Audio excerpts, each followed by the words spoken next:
شروع اللہ کا نام لے کر جو بڑا مہربان نہایت رحم والا ہے۔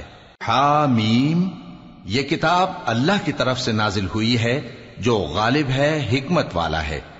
ہم نے آسمانوں اور زمین کو اور جو کچھ ان دونوں میں ہے حکمت سے اور ایک وقت مقرر تک کے لیے پیدا کیا ہے، اور کافروں کو جس چیز سے خبردار کیا جاتا ہے اس سے وہ منہ پھیر لیتے ہیں۔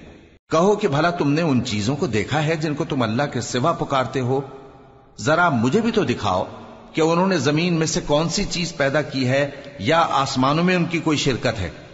اگر سچے ہو تو اس سے پہلے کی کوئی کتاب میرے پاس لاؤ، یا تمہارے پاس علم انبیاء میں سے کچھ ہو تو اسے پیش کرو۔ اور اس شخص سے بڑھ کر کون گمراہ ہو سکتا ہے جو ایسے کو پکارے جو قیامت تک اسے جواب نہ دے سکے اور ان کو ان کے پکارنے ہی کی خبر نہ ہو۔ اور جب لوگ جمع کیے جائیں گے تو وہ ان کے دشمن ہو جائیں گے اور ان کی پرستش سے انکار کر دیں گے۔ اور جب ان کے سامنے ہماری صاف صاف آیتیں پڑھی جاتی ہیں تو کافر حق کے بارے میں جبکہ وہ ان کے پاس آ چکا کہتے ہیں کہ یہ تو کھلا جادو ہے۔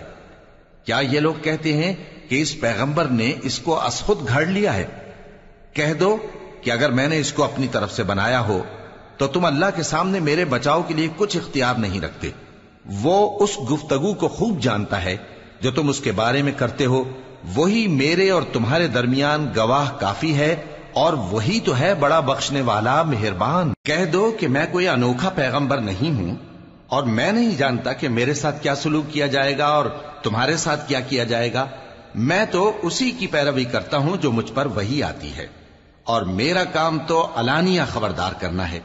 کہو کہ بھلا دیکھو تو اگر یہ قرآن اللہ کی طرف سے ہو اور تم نے اس سے انکار کیا، اور بنی اسرائیل میں سے ایک گواہ اسی طرح کی ایک کتاب کی گواہی دے چکا اور ایمان لے آیا اور تم نے سرکشی کی، تو تمہارے ظالم ہونے میں کیا شک ہے؟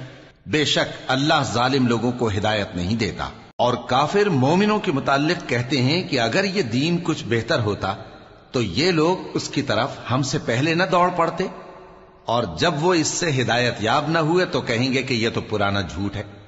اور اس سے پہلے موسیٰ کی کتاب تھی، لوگوں کے لیے رہنما اور رحمت، اور یہ کتاب عربی زبان میں ہے اس کی تصدیق کرنے والی، تاکہ ظالموں کو خبردار کرے اور نیکوکاروں کو خوشخبری سنائے۔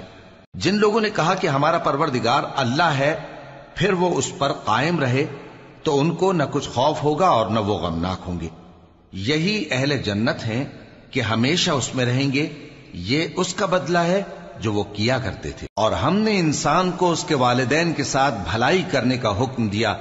اس کی ماں نے اس کو تکلیف سے پیٹ میں رکھا اور تکلیف ہی سے جنا، اور اس کا پیٹ میں رہنا اور دودھ چھڑانا 2.5 برس میں ہوتا ہے، یہاں تک کہ جب وہ پختہ عمر کو پہنچ جاتا ہے اور 40 برس کا ہو جاتا ہے تو کہتا ہے کہ اے میرے پروردگار، مجھے توفیق دے کہ تو نے جو احسان مجھ پر اور میرے ماں باپ پر کیے ہیں ان کا شکر گزار بنوں، اور یہ کہ نیک عمل کروں جن کو تو پسند کرے، اور میرے لیے میری اولاد کو نیک بنا دے۔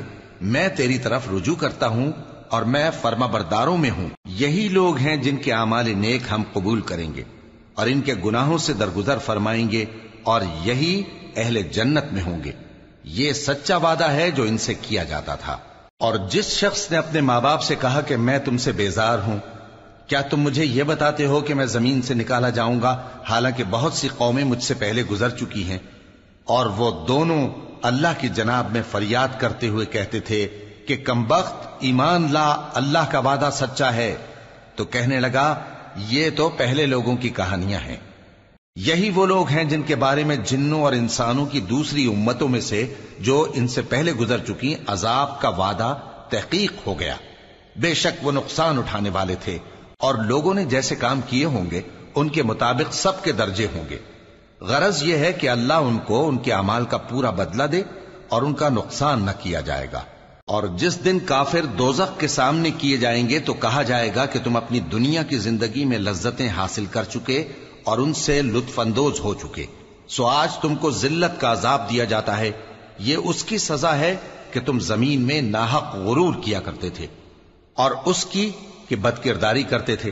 اور قوم عاد کے بھائی ہود کو یاد کرو کہ جب انہوں نے اپنی قوم کو سرزمین احقاف میں خبردار کیا، اور ان کے آگے اور پیچھے سے خبردار کرنے والے گزر چکے تھے کہ اللہ کے سوا کسی کی عبادت نہ کرو مجھے تمہارے بارے میں بڑے دن کے عذاب کا ڈر لگتا ہے۔ کہنے لگے کیا تم ہمارے پاس اس لیے آئے ہو کہ ہم کو ہمارے معبودوں سے پھیر دو؟ اگر سچے ہو تو جس چیز سے ہمیں ڈراتے ہو اسے ہم پر لے آؤ۔ پیغمبر نے کہا کہ اس کا علم تو اللہ ہی کو ہے، اور میں تو جو احکام دے کر بھیجا گیا ہوں وہ تمہیں پہنچا رہا ہوں، لیکن میں دیکھتا ہوں کہ تم لوگ نادانی میں پھنس رہے ہو۔ پھر جب انہوں نے اس عذاب کو دیکھا کہ بادل کی صورت میں ان کے میدانوں کی طرف آ رہا ہے تو کہنے لگے یہ تو بادل ہے جو ہم پر برس کر رہے گا۔ نہیں، بلکہ یہ وہ چیز ہے جس کے لیے تم جلدی کرتے تھے، یعنی آندھی، جس میں درد دینے والا عذاب بھرا ہوا ہے، جو ہر چیز کو اپنے پروردگار کے حکم سے تباہ کیے دیتی تھی۔ آخر وہ ایسے ہو گئے کہ ان کے گھروں کے سوا وہاں کچھ نظر نہیں آتا تھا۔ گناہگار لوگوں کو ہم اسی طرح سزا دیا کرتے ہیں، اور ہم نے ان کو ایسا اقتدار دیا تھا جو تم لوگوں کو نہیں دیا، اور انہیں کان اور آنکھیں اور دل دیے تھے، تو چونکہ وہ اللہ کی آیتوں سے انکار کرتے تھے اس لیے نہ تو ان کے کان ہی ان کے کچھ کام آ سکے اور نہ آنکھیں اور نہ دل، اور جس چیز کا وہ مذاق اڑایا کرتے تھے اسی نے ان کو آ گھیرا۔ اور اے مکے والو، تمہارے ارد گرد کی بستیوں کو ہم نے ہلاک کر دیا، اور بار بار ہم نے اپنی نشانیاں ظاہر کر دیں تاکہ وہ رجوع کریں، تو جن کو ان لوگوں نے اللہ کا قرب حاصل کرنے کے لیے معبود بنایا تھا انہوں نے ان کی کیوں مدد نہ کی، بلکہ وہ ان سے گم ہو گئے، اور یہ ان کا جھوٹ تھا اور یہی وہ افترا کیا کرتے تھے۔ اور وہ وقت قابل ذکر ہے جب ہم نے جنوں میں سے کئی شخص تمہاری طرف متوجہ کیے کہ قرآن سنیں، تو جب وہ اس کو سننے حاضر ہوئے تو آپس میں کہنے لگے کہ خاموش رہو۔ جب پڑھنا ختم ہوا تو وہ اپنی برادری کے لوگوں میں واپس گئے کہ ان کو خبردار کریں۔ کہنے لگے کہ اے قوم، ہم نے ایک کتاب سنی ہے جو موسیٰ کے بعد نازل ہوئی ہے، جو کتابیں اس سے پہلے نازل ہوئی ہیں ان کی تصدیق کرتی ہے اور سچا دین اور سیدھا رستہ بتاتی ہے۔ اے قوم، اللہ کی طرف بلانے والے کی بات کو قبول کرو اور اس پر ایمان لاؤ، اللہ تمہارے گناہ بخش دے گا اور تمہیں دکھ دینے والے عذاب سے پناہ میں رکھے گا۔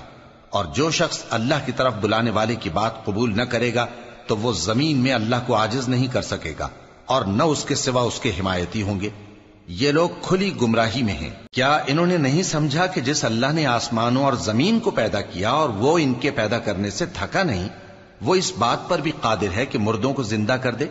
ہاں، کیوں نہیں، وہ ہر چیز پر قادر ہے۔ اور جس روز انکار کرنے والے آگ کے سامنے کیے جائیں گے تو ان سے پوچھا جائے گا کیا یہ حق نہیں ہے؟ تو کہیں گے کیوں نہیں، ہمارے پروردگار کی قسم یہ حق ہے۔ اللہ فرمائے گا کہ تم جو دنیا میں کفر کیا کرتے تھے تو اب اس کی وجہ سے عذاب کے مزے چکھو۔ پس اے نبی، جس طرح اور عالی ہمت پیغمبر صبر کرتے رہے ہیں اسی طرح تم بھی صبر کرو، اور ان کے لیے عذاب جلدی نہ مانگو۔ جس دن یہ اس چیز کو دیکھیں گے جس کا ان سے وعدہ کیا جاتا ہے تو یہ خیال کریں گے کہ گویا دنیا میں رہے ہی نہ تھے مگر گھڑی بھر دن۔ یہ قرآن پیغام ہے جو پہنچایا جا چکا، سو اب وہی ہلاک ہوں گے جو نافرمان تھے۔